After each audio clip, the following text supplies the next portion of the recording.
3월의 마지막 주 함께 모여서 하나님을 예배할 수 있다는 것이 진짜 기쁘고 감사한 일인 것 같아요. 그래서 하나님께 영광의 또 감사의 기쁨의 고백을 올려드립니다. 함께 한다는 것은요, 참 힘이 되기도 합니다. 또 즐거움과 기쁨과 평안의 힘을 주기도 해요. 함께 한다는 것이. 근데 이 함께 한다는 것 자체가 공동체라는 또 다른 이름이 아닐까 생각합니다. 함께 한다는 것이 좋다는 것은 아마 여기 계신 우리 성도님들 누구나 다 알 거예요. 혼자 있는 것보다 함께 하는 것이 즐겁다라는 것 머리로 또 마음으로 아마 다 알고 있을 것입니다. 인생의 여정을 또 살다 보면요, 어느 때는 혼자 있는 것이 좋다가도 그렇게 지독한 외로움이 찾아와요. 그러면 외롭다, 함께 하고 싶다라는 이 함께 하는 것의 필요를 느끼게 되죠.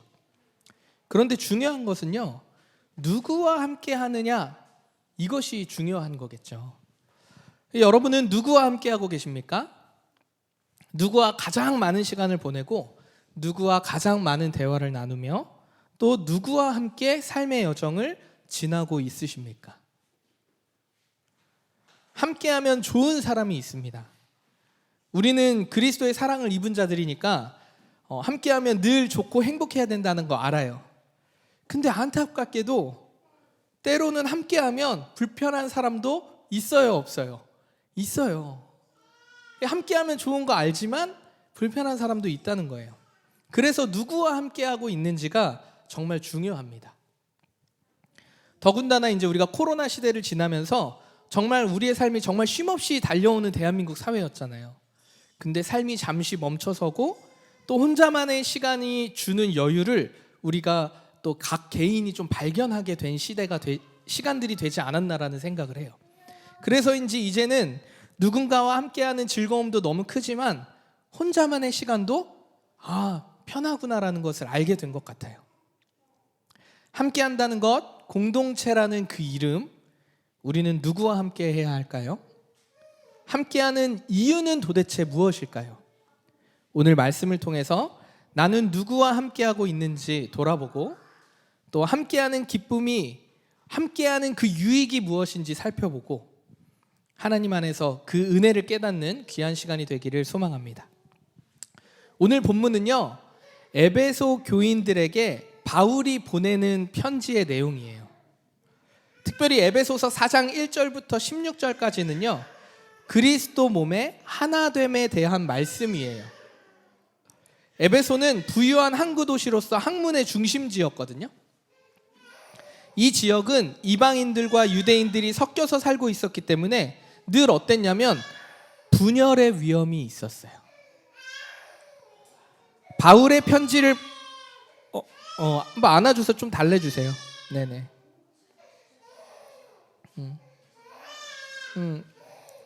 네. 에베소는요, 다시 좀 여러분 집중이 안 됐을 테니까 다시, 이게 개척교회의 어려움이에요. 어쩔 수 없어요. 네. 에베소라는 도시는요, 부유한 항구 도시로서 학문의 중심지였어요. 그래서 이 지역은요, 중심지다 보니까 당연히 이방인들과 유대인들이 섞여서 살고 있었겠죠. 그래서 늘 분열의 위험도 있었다는 거예요.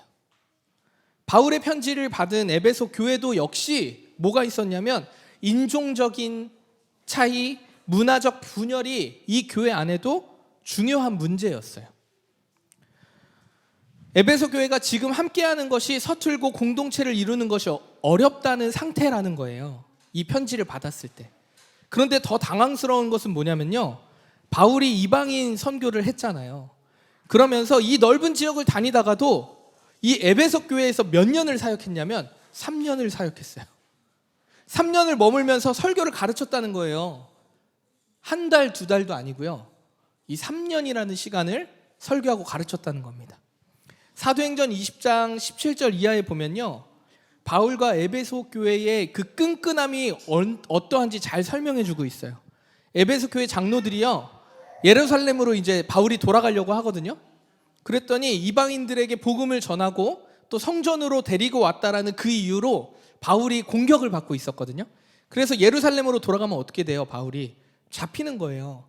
그거를 에베소 교인들이 알고 있으니 에베소 교회 장로들이 바울을 말립니다. 가면 안 됩니다. 가면 붙잡혀서 고통당하고 고난당할 텐데 왜 굳이 가시렵니까? 막 눈물 흘리면서 말려요. 그때 이제 바울이 멋진 말을 하죠. 내가 달려갈 사명의 길이 거기 있는데 내가 어찌 여기서 이러고 있겠냐. 난 가야 된다. 우리가 다시 볼 수 있을 때 또 만나자 이러면서 막 눈물의 이별을 해요. 얼마나 에베소 교인과 바울이 끈끈했다는 얘기예요. 근데 이랬던 에베소 교인들에게 지금 바울은 편지를 쓰고 있는 거예요. 뭐에 대해서? 하나됨에 대해서 편지를 쓰고 있는 거예요. 좀 아이러니하죠. 로마의 감옥에 잡혔어요. 바울이 지금 감옥에서 편지를 쓰는 거예요. 의아합니다. 학식 있는 사람도 많고 부유한 도시의 사람들, 그리고 바울의 가르침에 오랜 가르침 가운데 예수님을 믿는 공동체를 이루며 살았던 그 에베소 교회인데 바울이 다시 하나됨에 대한 가르침을 해야 한다는 것이 좀 의외라는 거죠. 그런데 사실 좀 생각해 보면요, 당연한 것 같기도 해요. 왜냐면요, 인종적 차이와 문화적 차이가 분명하게 드러난 교회 안에서 다툼이 있고 차이가 드러나는 것은 사실 당연한 거잖아요. 어쩌면 우리의 생각으로는 어찌 보면 그 교회에서 이 좁혀지지 않을 수도 있겠다라는 생각을 우리는 좀 해보기도 하죠. 왜냐하면 너무나 차이가 크니까. 우리가 함께하는 사람들 사이에서도 마찬가지잖아요. 부부라면요, 사실 어쩔 수 없이 맞춰 살잖아요. 헤어질 수는 없으니까. 근데 나이가 조금씩 들면요, 편한 사람들, 나와 맞는 사람들을 찾아요. 그리고 그런 사람들만 만나게 됩니다. 왜요? 쓸데없는 관계에 에너지를 쏟고 싶지 않은 거죠. 저 역시도 마음이 가장 힘들고 어려울 때면요, 핸드폰을 이렇게 뒤져봅니다. 그리고 전화할 사람을 찾을 때도 있어요. 나도 마음 편한 사람을 만나고 싶은 게 있다라는 거죠. 그렇기 때문에 당연하다라는 거예요. 다른 사람들끼리 만났을 때 다름을 인정하지 않고 다툴 수 있는 일들은 당연하다라는 거예요. 그런데 바울은 왜 그렇게 하나됨에 강조했느냐? 당연한 거잖아요. 사람이 다른데. 오늘 이것이 중요한 포인트라는 거죠. 사실 바울의 말뿐 아니야, 성경은 줄곧 하나됨에 대해서 말하고 있어요. 하나님의 나라, 하나님의 백성, 하나님의 자녀, 모양과 말의 언어는 조금 다르지만 결국 하나됨에 대해서 이야기하고 있는 것이거든요. 성경은, 바울은 왜 이렇게 하나됨에 대해서 얘기하고 있는 것일까요? 오늘 성경은요, 그리스도 안에서 온전함을 세우기 위함이라고 말하고 있습니다. 오늘 본문 12절인데요. 제가 읽겠습니다. 이는 성도를 온전하게 하여 봉사의 일을 하게 하며 그리스도의 몸을 세우려 하심이라. 하나님께서 모든 사람을요, 하나님의 자녀로, 백성으로 부르셨대요. 근데 부르심의 목적이 뭐래요? 성도를 온전하게 하기 위함이래요. 근데 오늘 12절을 읽었지만 바로 앞전인 11절에 보면요, 어떤 사람은 사도로, 예언자로, 복음 전하는 자로, 목사로, 교사로 모두를 부르신 거예요. 온전하게 하려는 부르심의 목적은 같지만 역할은 다르다는 거예요. 하나님께서 의도적으로 다르게 창조하셨고 각자에게 맞는 역할이 있고 부르심이 있다는 것입니다. 어쩌면 우리가 함께 할 때에 한 공동체에 소란스럽고 다툼이 있다는 것은 사실 당연할지도 모릅니다. 다르기 때문이죠. 하지만 다르기 때문에 서로 존중하고 인정해 주는 것이 아니라 나와 맞지 않다고 무관심하고 함께 하려 하지 않는 그 태도가 결국 그 공동체의 문제가 되는 것이죠. 이 모습을 우리는 뭐라고 정리하냐면 인간의 죄성이라고 얘기하는 거죠. 사랑해야 하고 함께해야 한다는 것 알지만 내 힘으로 되지 않아요. 알지만 안 됩니다. 힘이 들어요. 불편합니다. 어렵습니다. 그러니까 어떻게 돼요? 자꾸 편한 사람만 만나는 거예요. 사랑해야 되는 거 알지만, 애써야 되는 거 알지만 그게 불편하니까. 이처럼 하나님께서 예수 믿는 공동체, 곧 교회로 부르신 이유는요, 사랑으로 나아가기 위해 나의 약함을 알고 서로의 부족함을 알고 하나님 안에서 온전함으로 세워지는 경험을 하기 위해서 공동체로 불러주셨다는 거예요. 우리가 신앙 공동체 하면요, 착각하고 있는 것이 있어요. 그게 뭐냐면 하나님은 사랑이시잖아요. 그래서 사랑하기 때문에 그리스도인들은 모두 그 사랑을 아는 사람들이기 때문에 모이기만 하면 어때야 돼요? 항상 즐겁고 항상 행복하고 항상 기쁨이 넘쳐야 된다는 그런 강박이 있는 것 같아요. 사실 저 또한 그러하고요. 근데 이 얘기는 그렇다고 모였을 때 다투란 얘기는 아니죠. 당연히 그런 얘기는 아니겠죠. 공동체는 그리스도 안에서 그리스도의 그 사랑 안에서 온전함으로 세워가는 과정, 세워지는 여정이라는 거예요. 그러니까 어느 때는 너무 기쁘고 즐거울 수도 있지만 어느 때는 좀 무미건조한 느낌의 공동체의 모습이 될 수도 있고 때로는 삭막할 수도 있다는 얘기예요. 그게 당연하다라는 거예요. 완성형이 아니라 세워가는 여정의 과정이기 때문이라는 거죠. 근데 이렇게 생각해 볼까요? 믿음의 공동체가 아닌 만남과 관계에서 한번 생각해 봐요. 회사를 그만두거나 안 만나면 그만이잖아. 근데 하지만 하나님이 부르신 믿음의 공동체는요, 달라요. 불편해도 서로의 약함을 어때야 한대요? 인정해야 된다는 거예요. 그리고 그걸 어떻게 해야 돼요? 보듬어라는 얘기예요. 왜요? 그게 온전함을 세워지는 과정이기 때문에, 그리스도의 몸으로 세워지는 과정이기 때문에 약함을 인정하고 보듬고 격려해야 되는 것이 어디서 일어나야 된다고요? 그리스도의 공동체 안에 일어나야 된다는 거예요. 예수님의 12제자들을 한번 생각해 볼까요? 생각도 다르고요, 성향도 다 달랐어요. 심지어 그 안에는요, 유대인과 세리가 같이 있었어요. 무슨 뜻이냐면 세리는요, 그 당시에 알다시피 그 비리가 많았던 사람들이잖아요. 그러니까 유대인들이 세리를 되게 적대시했어요. 민족을 팔아먹은 자들. 근데 세리와 유대인들이 제자라는 공동체로 같이 존재해. 그뿐이 아니에요. 그 안에 막 다혈질의 사람도 있고 열심당원 알죠? 막 하나님의 복음을 위해서는 내가 전쟁도 불사르겠다, 이렇게 막 정말 당찬 사람들, 이런 열심당원도 있었고 온유한 사람도 있었고 심지어 가룟 유다도 있었잖아요. 예수님의 12제자 안에서도 서로 다른 모양, 다른 사람들이 그렇게 있었다라는 거예요. 다른 사람들이 예수 안에 모여서 은혜를 구할 때에 온전함을 경험하게 된다는 것입니다. 올디너리 우리 성도 여러분, 그리스도 사랑 안에서 온전함으로 세워지는 우리 공동체가 되기를 소망합니다. 그것이 하나님이 우리를 부르신 이유예요. 가장 큰 이유예요. 서로의 다름을 바라보고 인정하고 존중하면서 기다릴 줄 알고, 약함을 봤을 때 아이고 이게 아니라 약함을 보듬어 줄 수 있는 그런 공동체가 되길 원합니다. 그러할 때 하나님이 보시기에 기뻐하는, 하나님 보시기에 아름다운 공동체 되는 줄 믿습니다. 자, 우리를 교회로 부르신 이유를 이제 알았어요. 그렇죠? 온전함을 세우기 위함이라는 것 알았습니다. 그런데요, 온전함을 세우기 위해서 열심히 모입니다. 이렇게 모여요. 주일날 서로를 위하고 함께하는 모습 너무 좋아요. 그런데 늘 서로 함께하는 모습, 모이기만 힘쓰는 공동체의 모습이 온전한 교회일까요? 물론 그 모습만이 온전한 교회는 아니겠죠. 그렇다면 온전함을 세워가는 공동체가 추구해야 하는 방향은 어디인가? 이게 우리에게 또 중요하겠죠.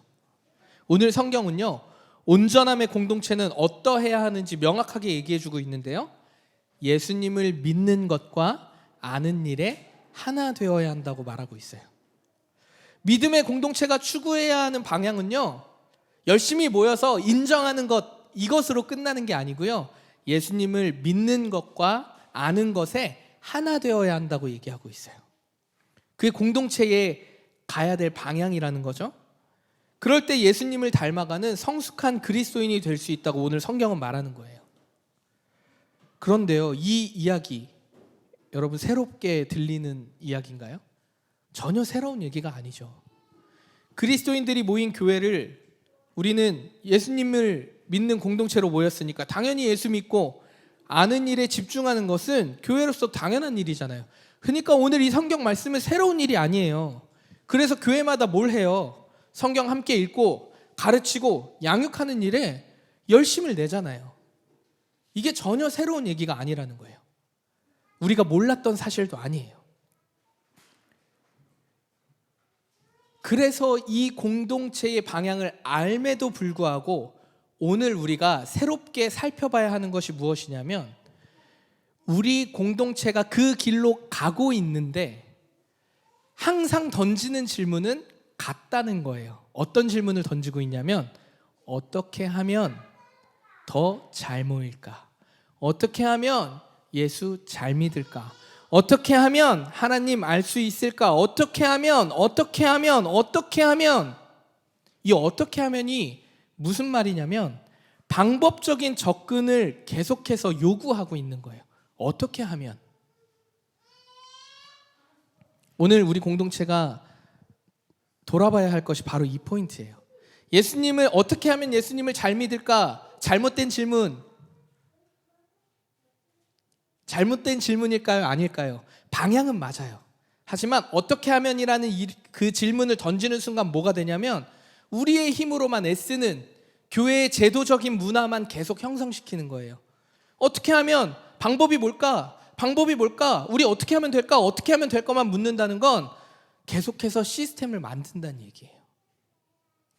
방향을 모르는 게 아니죠. 예수님을 아는 거, 믿는 거 모르는 게 아닌데, 우리는 늘 같은 질문만 해요. 어떻게 하면 잘 모일까? 어떻게 하면 부흥할까? 어떻게 하면 성경 말씀 잘 읽을까? 어떻게 하면 우리가 더 친밀해질까? 어떻게 하면 주체가 어디 돼 있어요? 우리로 돼 있어요. 예수님을 잘 믿는 거 우리의 역할입니까? 교회가 부흥하는 것 우리의 일입니까? 아니라는 거죠.